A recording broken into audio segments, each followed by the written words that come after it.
నా పరిశుద్ధత, జ్ఞానం, నీతి, విమోచన, ధైర్యం, బలం నువ్వే యేసయ్యా. ఇంకా లేకపోతే నా వల్ల ఏది కాదయ్యా.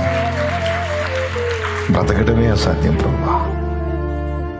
ఆయన పాదాల దగ్గరికి వెళ్ళినప్పుడు ఎప్పటికప్పుడు బలం ఇచ్చి, జ్ఞానం ఇచ్చి, ఆలోచననిచ్చి నేటి వరకు నడిపిస్తూ వచ్చాడు. ఈరోజు ఇప్పుడు ఇక్కడికి వచ్చేటప్పుడు కూడా అదే అడిగా, నాకు యోగ్యత లేదయ్యా, నాకు అర్హత లేదయ్యా, నేను బలహీనుడిని ప్రభువా.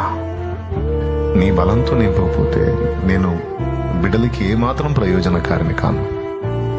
నాకు నీ బలమే తండ్రి. దేవుని బలాన్ని ఆశ్రయించే ఇక్కడికి వచ్చాను. ఎంతమందికి అర్థమైంది? అలా దేవుణ్ణి ఆశ్రయించడానికి ముందు నేనేం కావాల్సి వచ్చింది? విడిగిపోవాల్సి వచ్చింది. విడిగి నలిగిన హృదయాన్ని, మనస్సును నేను కలిగి ఉండాల్సి వచ్చింది. ఇప్పుడు నా బలం విషయంలో నాకు స్థిరత్వం లేదు, విరిగిపోయాను. ఇంకేదన్నా ఉంటే దేవుని బలమే నాలో పనిచేస్తుంది, కానీ ఇక నా బలం అంటూ ఏది లేదు అని నాకు అర్థమైంది. మీకు అర్థమైందా? ఎంతమందికి అర్థమైంది? ఎంతగా అర్థమైతే అంతగా ఆయన బలాన్ని ఆశ్రయిస్తావు.